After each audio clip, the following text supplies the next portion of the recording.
بسم اللہ الرحمن الرحیم۔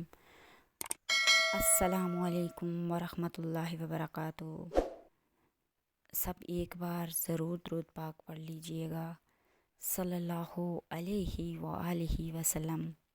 آج آپ کو اس ویڈیو میں حضرت سیدنا رابعہ بصری رحمۃ اللہ علیہ کے بارے میں بتایا جائے گا۔ حضرت سیدنا رابعہ بصری رحمۃ اللہ علیہ مشہور ولیات ہیں۔ آپ رحمۃ اللہ علیہ نے ایک غریب خاندان میں آنکھ کھولی۔ غربت کا یہ عالم تھا کہ گھر میں ضروری اشیاء بھی میسر نہ تھیں۔ ایک دن اسی پریشانی میں آپ کے والد صاحب کی آنکھ لگ گئی۔ خواب میں حضرت نبی پاک صلی اللہ علیہ وآلہ وسلم تشریف لے آئی اور تسلی دیتے ہوئے فرمایا، تمہاری یہ بچی بہت مقبولیت حاصل کرے گی اور اس کی شفاعت سے میری امت کے 1000 افراد بخش دیے جائیں گے۔ حضرت سیدنا رحمۃ اللہ علیہ کے والد کا نام اسماعیل تھا۔ آپ اپنی بہنوں میں چوتھے نمبر پر تھی، اس لیے آپ کا نام رابعہ رکھا۔ آپ سیدنا رابعہ بصری رحمۃ اللہ علیہ عابدہ، زاہدہ، نیک، پارسا اور خوف خدا والی خاتون تھی۔ دن کو روزے رکھتی اور تلاوت قرآن پاک کیا کرتی۔ آپ کے سامنے کوئی جہنم کا ذکر کر دیتا تو خوف کے باعث بے ہوش ہو جاتی۔ بتایا گیا ہے کہ آپ رحمۃ اللہ علیہ نے ننگے پاؤں پیدل بیت اللہ شریف کا حج کیا۔ آپ خانہ کعبہ پہنچتے ہی بے ہوش ہو کر گر پڑی۔ آپ رحمۃ اللہ علیہ خوب عبادت و ریاضت کرتی۔ نیند کا غلبہ ہوتا تو گھر میں ٹہلنا شروع کر دیتی اور خود سے فرماتی، رابعہ یہ بھی کوئی نیند ہے؟ اس کا کیا مزہ؟ اسے چھوڑ دو اور قبر میں مزے سے لمبی مدت کے لیے سوتی رہنا۔ آج تو تجھے زیادہ نیند نہیں آئی، لیکن آنے والی رات میں نیند خوب آئے گی۔ ہمت کرو، اپنے رب کو راضی کر لو۔ آپ نے 50 سال اس طرح گزار دیے کہ نہ تو کبھی بستر پر دراز ہوئیں اور کبھی تکیے پر سر رکھ کر، یہاں تک کہ آپ انتقال کر گئیں۔ ایک بزرگ کا بیان ہے کہ میں حضرت رابعہ بصری رحمۃ اللہ علیہ کے حق میں دعا کیا کرتا تھا۔ ایک دفعہ میں نے انہیں خواب میں دیکھا، فرما رہی تھیں، تمہارے طائف یعنی دعائیں اور ایصال ثواب میرے پاس آتے ہیں جو نور کے رومالوں سے ڈھانپے ہوتے ہیں۔ آپ رحمۃ اللہ علیہ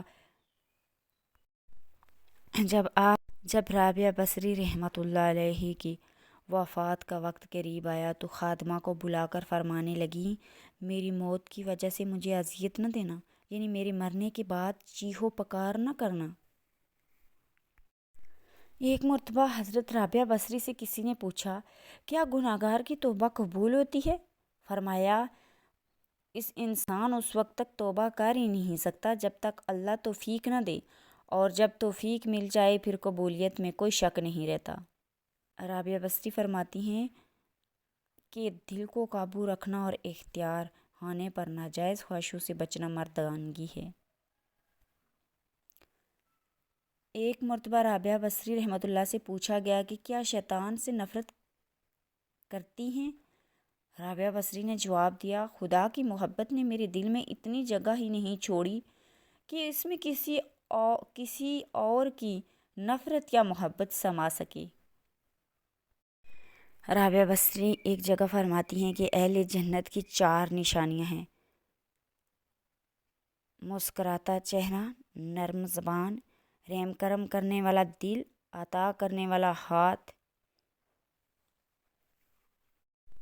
کہتے ہیں رابعہ بصری سے کسی نے پوچھا، شیطان پر لعنت کرنا کیسا ہے؟ تو انہوں نے کہا، دشمن کی بات وہ کرے جسے یار سے فرصت ہو۔ بعض اوقات منظر غلط نہیں ہوتا، عین ممکن ہے ہمارا انداز نظر ہی غلط ہو۔ انداز نظر بدلیں، منظر بدل جائے گا۔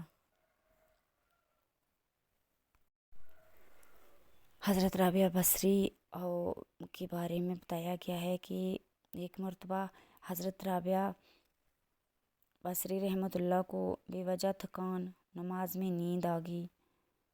اسی دوران ایک چور آپ کی چادر اٹھا کر فرار ہونے لگا، لیکن باہر نکلنے کا راستہ ہی نہیں نظر آیا، اور چادر اپنی جگہ رکھتے ہی راستہ نظر آ گیا، لیکن چور چادر اٹھا کر فرار ہونا چاہتا تھا۔ پھر راستہ نظر آنا بند ہو گیا، حتیٰ کہ اس چور نے ندائے غیب سنی کہ کیوں خود کو مصیبت میں مبتلا کرتا ہے۔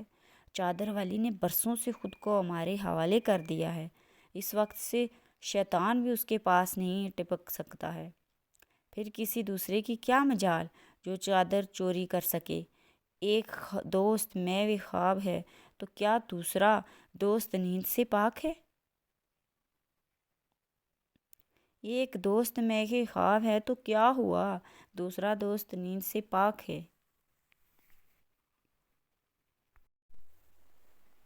حضرت رابعہ بصری رحمۃ اللہ فرماتی ہیں، اگر تم دنیا سے فارغ ہو تو دنیا کی برائی بلائی کی تمہیں پرواہ نہیں ہو سکتی۔ مجھے اجر و ثواب کی امید اس وقت ہوتی ہے جب اپنے اعمال و عبادات کو ہلکا سمجھتی ہوں، اور اس وقت جب کہ میرا اعتماد محض خدائے رحمان کے فضل و کرم پر ہوتا ہے۔ غیر ضروری تنقید وہ تلوار ہے جو سب سے پہلے خوبصورت تعلقات کا سر قلم کرتی ہے۔ ایک حضرت رابعہ بصری رحمۃ اللہ فرماتی ہیں کہ اللہ سے مانگو، یہ بہت بڑی نعمت ہے۔